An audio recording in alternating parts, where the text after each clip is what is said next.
Assalamualaikum warahmatullahi wabarakatuh. Yang terhormat Bapak Cindy selaku dosen mata kuliah Praktikum Fisika Dasar, serta teman-teman dari kelas IPA 1 yang berbahagia. Perkenankanlah kami dari kelompok 2 yang beranggotakan saya, Nur Hidayah, dengan NPM 2110303003, Tika Wayu Utami, dengan NPM 2120303035, Nafisa Azakiah dengan NPM 2120303069, serta Dewi Ayu Maharani dengan NPM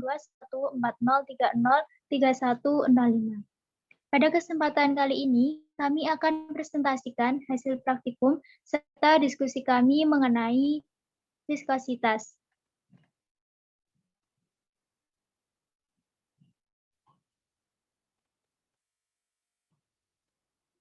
Berikut adalah daftar isinya.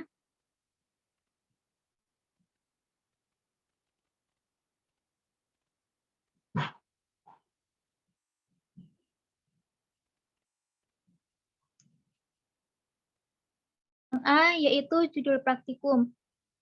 Judul praktikumnya praktikum viskositas. Yang B, tujuan praktikum. Yang pertama, untuk mengetahui kekentalan zat cair. Yang B, menghitung viskositas zat cair. Dan yang C, untuk membandingkan kekentalan berbagai zat cair. Untuk landasan teorinya, setiap zat cair mempunyai karakteristik yang khas. Berbeda satu zat cair dengan zat cair yang lain. Oli mobil sebagai salah satu pada minyak dan cairan itu kental atau tidak. Kekentalan atau viskositas dapat dibayangkan sebagai peristiwa gesekan antara satu bagian dan bagian yang lain dalam fluida. Dalam fluida yang kental, kita perlu gaya untuk menggeser satu bagian fluida terhadap yang lain. Di dalam aliran kental, kita dapat memandang persoalan tersebut sebagai tegangan dan regangan pada benda padat. Kenyataannya, setiap fluida, baik gas maupun zat cair, mempunyai sifat kekentalan karena partikel di dalamnya saling menumbuk. Bagaimana kita menyatakan sifat kekentalan tersebut secara kuantitatif atau dengan angka? Sebelum membahas hal itu, kita perlu mengetahui bagaimana cara membedakan zat yang kental dan kurang kental dengan cara kuantitatif. Salah satu alat yang digunakan untuk mengukur kekentalan suatu zat cair adalah viskosimeter.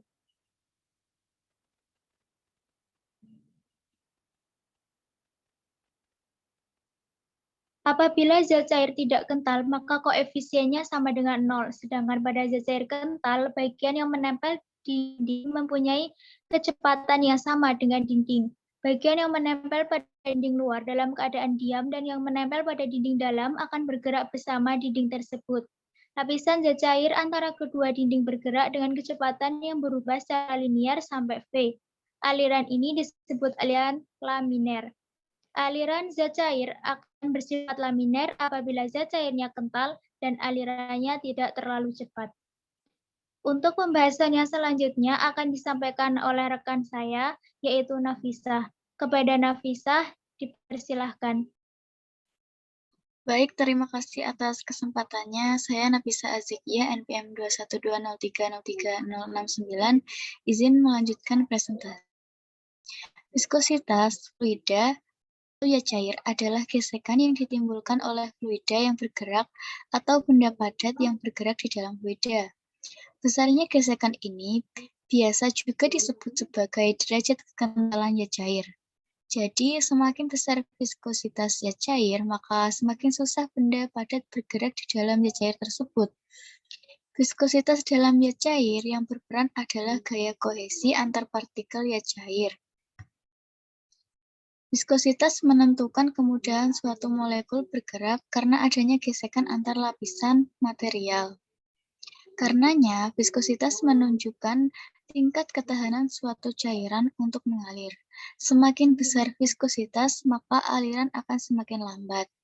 Besarnya viskositas dipengaruhi oleh beberapa faktor seperti temperatur, gaya tarik antar molekul, dan ukuran serta jumlah molekul terlarut. Fluida, baik zat cair maupun zat gas, yang jenisnya berbeda memiliki tingkat kekentalan yang berbeda. Pada yat cair, viskositas disebabkan karena adanya gaya kohesi atau gaya tarik-menarik antar molekul sejenis. Sedangkan dalam yat gas, viskositas disebabkan oleh tumbukan antar molekul. Viskositas dapat dinyatakan sebagai tahanan aliran fluida yang merupakan gesekan antar molekul-molekul cairan satu dengan yang lainnya. Suatu jenis cairan yang mudah mengalir dapat dikatakan memiliki viskositas yang rendah, dan sebaliknya, bahan-bahan yang sulit mengalir dikatakan memiliki viskositas yang tinggi. Yat cair maupun yat gas mempunyai viskositas, hanya saja yat cair lebih kental atau viskus daripada yat gas. Dan dalam merumuskan persamaan-persamaan dasar mengenai aliran yang kental akan jelas nanti. Bahwa masalah mirip dengan masalah tegangan dan regangan luncur di dalam yat padat. Salah satu macam alat untuk mengukur viskositas yat cair adalah viskometer. Cairan yang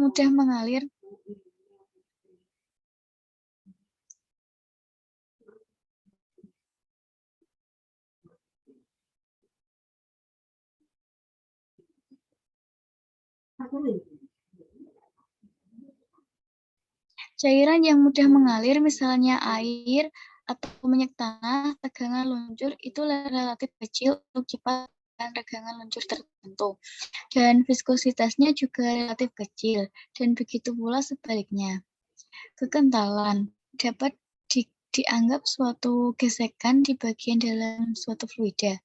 Karena adanya viskositas ini, maka untuk menggerakkan salah satu di atas lapisan lain haruslah dikerjakan gaya. Karena pengaruh gaya K, lapisan yat cair dapat bergerak dengan kecepatan V, yang harganya semakin mengecil untuk lapisan dasar, sehingga timbul gradien kecepatan, baik yat cair maupun yat gas mempunyai viskositas. Hanya saja yat gas lebih kental atau viskus daripada gas tidak kental atau mobil. Suatu jenis cairan yang mudah mengalir dapat dikatakan memiliki viskositas.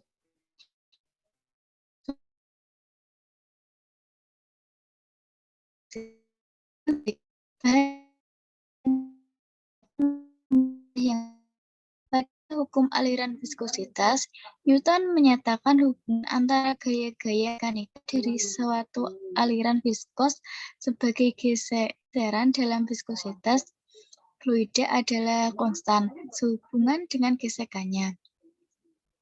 Hubungan tersebut berlaku untuk fluida Newtonian, di mana perbandingan antara tegangan geser S dengan kecepatan geser G konstan. Parameter inilah yang disebut dengan viskositas. Aliran viskos dapat digambarkan dengan jajar yang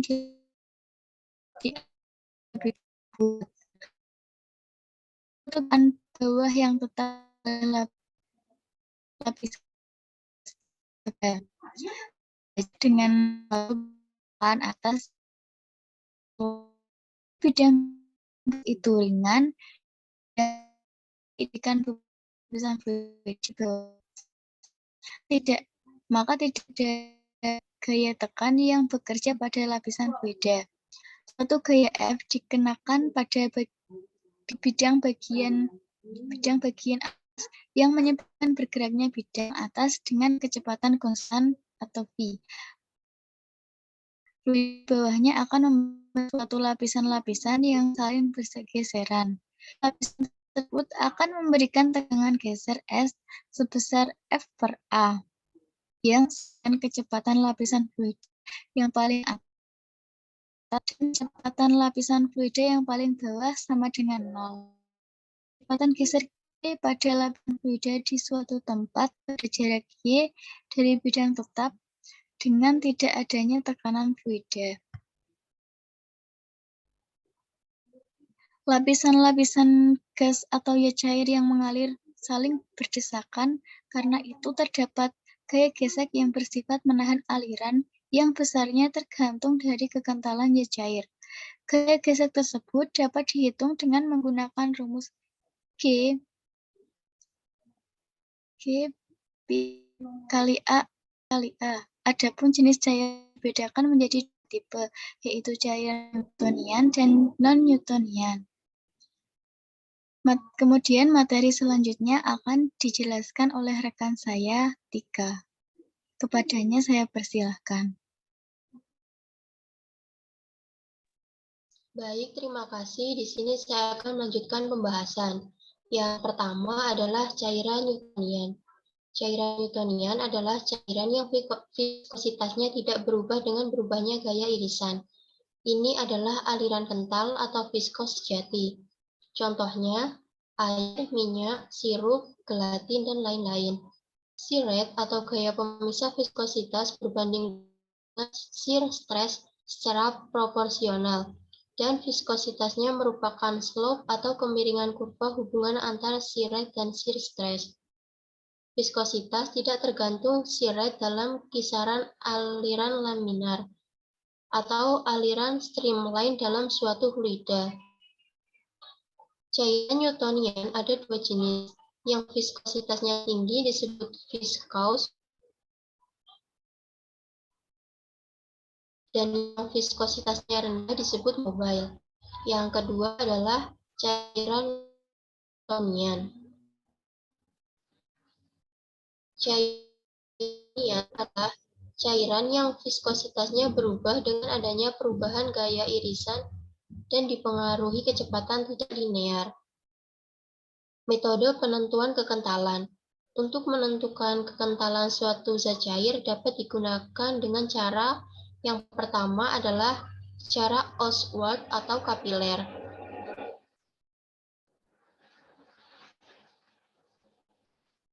Viskositas dari cairan yang dengan mengukur waktu yang dibutuhkan bagi cairan tersebut untuk lewat antara dua tanda ketika mengalir karena gravitasi melalui viskometer Oswald.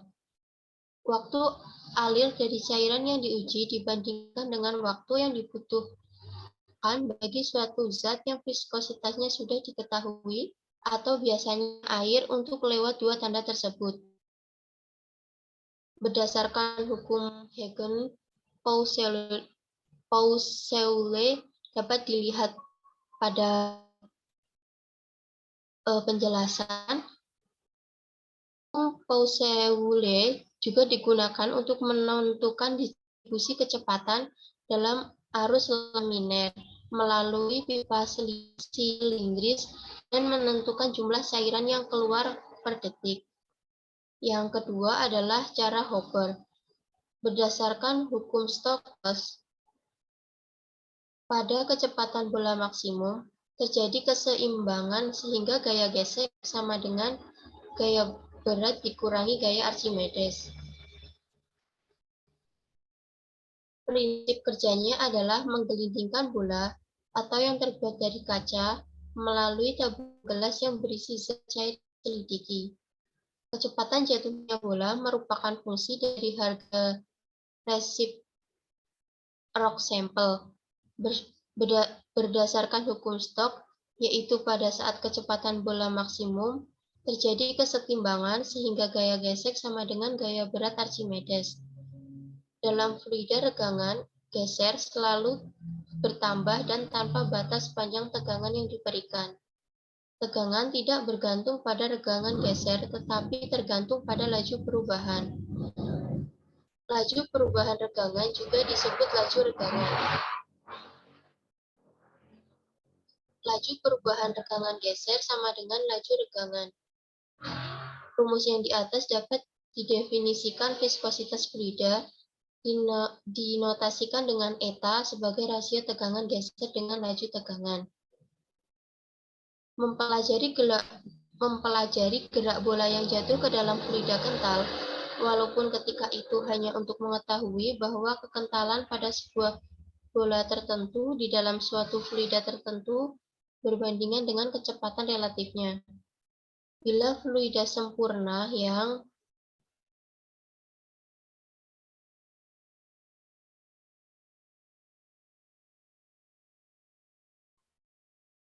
viskositasnya 0 mengalir melewati sebuah bola, atau apabila sebuah bola bergerak dalam suatu fluida yang diam. Garis-garis arusnya akan berbentuk suatu pola yang simetris sempurna di sekeliling bola itu. Tekanan terhadap sembarang titik permukaan bola yang menghadap arah alir datang tepat sama dengan tekanan terhadap titik lawan. Titik tersebut pada permukaan bola dan gaya resultan terhadap bola itu nol. Yang adalah alat dan bahan. Yang pertama ada gelas, yang kedua ada stopwatch, yang ketiga minyak goreng, dan yang keenam adalah sabun cuci piring. Selanjutnya yang E adalah cara kerja. Pertama, menyiapkan alat dan bahan untuk praktikum. Yang kedua, menuangkan 200 ml air dalam gelas. Yang ketiga, waktu dan memasukkan kelereng ke dalam gelas, lalu mencatat waktu yang dibutuhkan kelereng sampai ke bawah. Yang keempat, mengulangi percobaan sebanyak 5 kali. Dan yang kelima adalah mengulangi percobaan 1 sampai 4 untuk zat cair yang berbeda. Untuk selanjutnya akan dijelaskan oleh rekan saya, Rani. Kepada Rani, saya persilahkan. Baik, terima kasih. Izin melanjutkan. Untuk yang selanjutnya yaitu ada data pengamatan. Setelah kelompok kami melakukan praktikum, dapatkan data pengamatan berikut ini. Yang pertama ada air pada percobaan pertama, waktunya 0,48 detik, pada percobaan kedua 0,50 detik, percobaan ketiga 0,58 detik, percobaan keempat 0,63 detik, dan percobaan kelima 0,54 detik. Untuk yang kedua yaitu minyak goreng, pada percobaan yang pertama yaitu 0,67 detik, percobaan kedua 0,71 detik, dan percobaan ketiga 0,88 detik, percobaan keempat 0,68 detik, dan percobaan kelima 0,86 detik. Untuk yang ketiga yaitu sabun cuci piring. Pada percobaan pertama yaitu 0,91 detik, percobaan kedua 1,11 detik, percobaan ketiga 0,98 detik, percobaan keempat 0,95 detik, dan percobaan yang kelima 0,97 detik.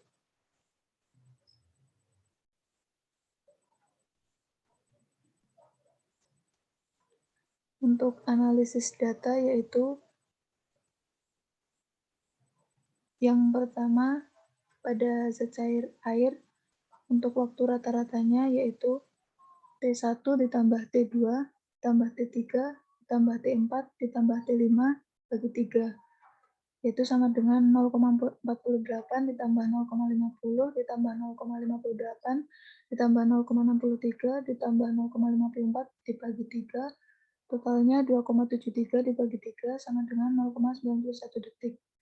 Untuk yang zat cair minyak, T rata-ratanya sama dengan rumusnya sebelumnya, dimasukkan semua waktu, jadi totalnya 3,8 dibagi 3, hasilnya 1,266 detik. Untuk yang sabun cuci piring, totalnya yaitu 4,92 dibagi 3, hasilnya 1,64 detik.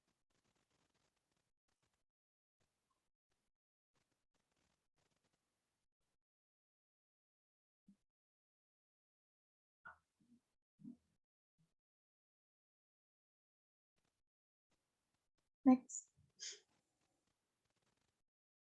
Untuk yang pembahasan dari praktikum yang sudah dilakukan dan analisis data yang didapatkan, dapat diperhatikan bahwa waktu rata-rata yang dibutuhkan kelereng untuk sampai ke bawah pada air yaitu 0,91 detik, pada minyak membutuhkan waktu 1,266 detik, dan pada sabun cuci piring membutuhkan 1,64 detik. Hal ini membuktikan bahwa semakin lama waktu yang dibutuhkan menandakan semakin besar juga tingkat kekentalan atau viskositas pada zat cair tersebut. Viskositas sangat mempengaruhi kecepatan benda untuk melewati suatu fluida. Semakin kental fluida tersebut, maka semakin lama waktu yang dibutuhkan benda untuk melewatinya. Pada praktikum yang sudah dilakukan, sabun cuci piring memiliki tingkat kekentalan paling tinggi, kemudian minyak, dan yang paling kecil yaitu air. Next. Yang terakhir yaitu ada simpulan dan saran. Yang pertama, kesimpulan. Setiap zat memiliki karakteristik yang berbeda-beda, di mana kecepatan pada benda yang melewati suatu fluida dipengaruhi oleh viskositas. Semakin kental fluida tersebut, maka semakin lama pula waktu yang dibutuhkan untuk melewati fluida tersebut. Seperti pada percobaan yang telah kelompok kami lakukan, di mana benda yang melewati zat cair berupa air akan lebih cepat jatuh dibandingkan minyak dan sabun cuci piring. Yang kedua yaitu saran. Pada saat melakukan praktikum, diharapkan harus teliti dan benar-benar memperhatikan setiap waktu yang dibutuhkan oleh kelereng untuk melewati suatu zat cair agar mendapatkan hasil yang benar dan valid.